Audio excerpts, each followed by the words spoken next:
श्री अरुण नेहरू जी माननीय सदस्य. மதிப்புக்குரிய பேரவைத் தலைவர் அவர்களே, இந்த மாமன்றத்தில் இந்த சாமானியன் குரலை ஒலிக்க செய்த மாண்புமிகு தமிழக முதல்வர் முத்துவேல் கருணாநிதி ஸ்டாலின் அவர்களுக்கும் மாண்புமிகு உதயநிதி ஸ்டாலின் அவர்களுக்கும் மற்றும் பெரம்பலூர் நாடாளுமன்ற தொகுதியின் மக்களுக்கு என் நன்றியை தெரிவித்துக் கொள்கிறேன். அதிகாரத்தில் இருப்பவர்கள் கூட்டாக செயல்பட வேண்டும் என்று கூறிய இந்த தேச மக்களுக்கு என் முதல் நன்றியை தெரிவித்துக் கொள்கிறேன். Madam, I'd like to start with something that's very fundamental to the constitution of this country, madam. It says India, that is Bharat, is a union of states. But today, after 10 years, in fact in the 11th year, we are in the question of saying what is the state of the union. We still don't know what is the state of the union. So India, that is Bharat, is actually a union of states. The states make up this country. And what the finance minister has done is ask us the question, what is the state of this union? Now, as my colleague has pointed out, we are missing on the collective wisdom of this house when senior members of the treasury benches are actually missing in action. When the opposition wants to bring attention of the various schemes and of the trouble and the problems of the people, we still, through you, madam, insist that the senior members be present when important bills like the finance bill is being discussed. So, what is this budget about, madam? It's actually primarily about misplaced priorities. The state, with its resources, is not being provided enough support so that they can carry on the people's work. I will go point by point, madam. So, a lot has been talked about job creation, and the finance minister, honorable finance minister, has been forthcoming with providing training for youngsters. And now what she has failed to address is that the majority of the youth is not in the formal sector. The total EPFO paying customers is only 3.05, whereas the total workforce is above 45 crore people. So what is being spoken about in the budget is less than 5% of the actual workforce, and the amount of companies, the formal companies actually paying EPF is actually much lesser than that. So the actual impact of Madam Finance Minister's statement about providing training actually doesn't cause any impact at all for the youth who's actually looking forward to training. So I guess the government should take note of the informal economy and the need for training there. Very important three segments that constitute to everyday life of the populace: fertilizer, food and education. So based on last year's numbers, the total allocation on fertilizer has been reduced by 13.5%, and food minus 3.1%, and education minus 2.2%. So government has many reasons to reduce, madam, but what I fail to understand is this: these three are the basic for any life to be lived upon in this country, on this planet. Now, when you reduce the allocation of the basic input that goes into life, how does the government expect the country to grow, madam? How does the country expect the country to have food on the plate of a common man and then work to pay taxes, which again is the next big topic, madam? But how can they pay with all the basic things reduced? I think the government should take proper care of actually allocating resources. Now, the very important segment, education. Now, the finance minister is going on about, and the education minister and the HRD minister have been going on about the resource allocation, and then the NEET issue, and saying that the central government is actually taking care of the people. What I fail to understand is very two important things. What the opposition is talking about is outcome, and what the treasury benches and the government is talking about is output. Now, let me go with an example, madam. So the central government says that they have brought about transparency and they've brought about equality in education, right? They might have talked only about the process. Yes, they have bought in the exam. Yes, they have gotten, QR codes to let students in. And yes, there are a lot of harassment issues before the student actually makes it to the exam. There's so many issues. That's the output. What we are talking about is the outcome. What does the outcome talk about? The outcome talks about a fair chance a common man in this country can get to make it to the medical exam and to serve the people of this country. They're not talking about outcome at all. They're only talking about output. The process is great. We're not talking about the process, but the process is unfair. So the point from the opposition benches is, don't try to justify an unfair system saying that it follows procedure. The procedure can be wrong, madam. Please listen to the opposition.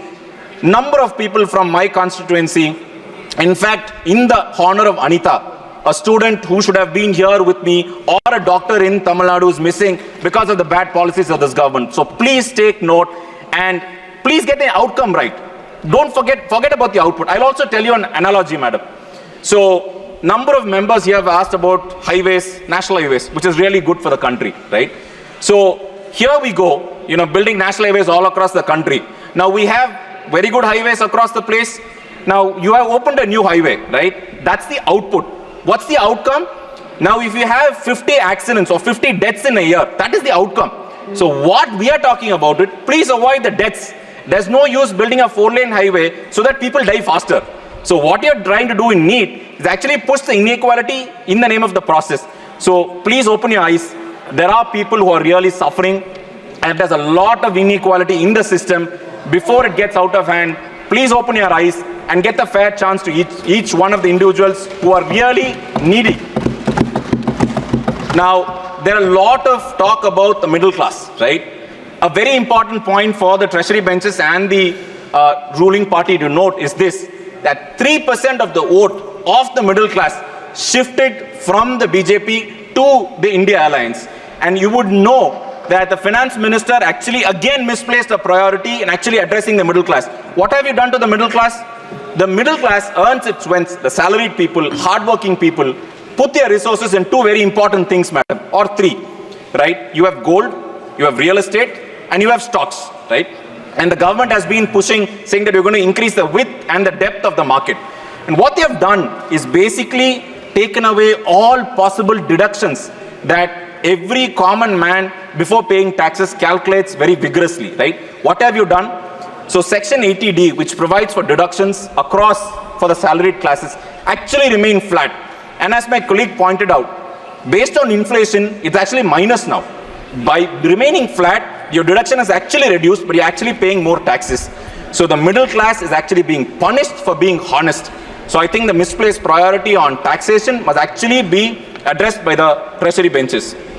Now, one of the things that I'm really puzzled about is when the Honorable Finance Minister talks about cess. And not all of the members would know, but I would want everyone to be educated on cess. So taxes, indirect taxes and direct taxes, there's separation of powers. The resource allocation to state is being made by, eminent institutions like the Niti Aayog. What cess does is, it goes only to the central government, only to the union government. And the union government decides which states get what. And hence, the amount of cess increase in the last 10 years, madam, is actually increased by 10 times, madam, 10 times. It's not 1%, 2%, 10 times. And what are these 10 times mean about? You're actually taking away states' resources. And do you think it's fair for the states to come ask that cess amount? I don't think it should even be asked, first of all. So the government should take note that you're providing a direct taxation, indirect taxation, and something else totally different, madam. Madam, I'm also talking for the Honorable Finance Minister, madam, because her maternal side is from my constituency, madam. So I'm actually talking for her also. So I need the 2 extra minutes to get to her. I hope she was here. Now, important things about the state, what they have done to the state. And what this budget has done is basically kill the golden goose. Tamil Nadu, with its impressive manufacturing strength, a large tax base, and a honest, hard-working people are being shortchanged in this budget, madam. We are contributing, for every rupee we only get 29 paise, madam. And we're very proud. We're very proud of the 1 rupee that we contribute. But what we ask is, give us a fair share so that we can actually contribute more. We're not complaining about not receiving less, but we are saying you're not giving us a fair share. And very importantly, relief and rehabilitation. You have seen in the last year that there were so many states that are being affected by natural calamities. And Cyclone Michang, which affected Chennai, and the heavy rainfall which affected Thoothukudi and the other district, were 100-year rainfall, madam. And what we had asked, the same officers who have been passed by the UPSC, the IAS officers, have recommended 37,000 crores, madam. And what we got is 450. It's not even 1 day's interest, madam. Not even in anybody's standards. So I think it's being very, very unfair on the central government. The most important thing, Metro Rail project, which was actually inaugurated by Union Home Minister Amit Shah ji on 2011-2020 on, in Chennai. The state government has allocated its own resources, madam. 16,000 crores. The budget that was passed by this house was supposed to be given to Tamil Nadu, is still not given. What again we are asking is our fair share. We are not complaining about not receiving money. So the general, the takeaway from this budget is don't punish the states that are contributing. And second, you're actually giving loan to the states that were actually your allies. And last but not least, last point, madam. The last point is the government has come up with a new East policy. The new East is Odisha, you have Bihar and Andhra. I don't know what kind of East that is. But as long as any of the East covers Tamil Nadu also, I will also join the bandwagon, madam. All we are asking for the central government and on maternal side of the finance minister is, it is also your constituency, madam. Through you, I ask the finance minister to actually do fairness for the Dravidian state that educated you, that put you into this place, that actually forms a big portion of the decisions you make. So please be fair to the state of Tamil Nadu. Thank you for the opportunity, madam. धन्यवाद.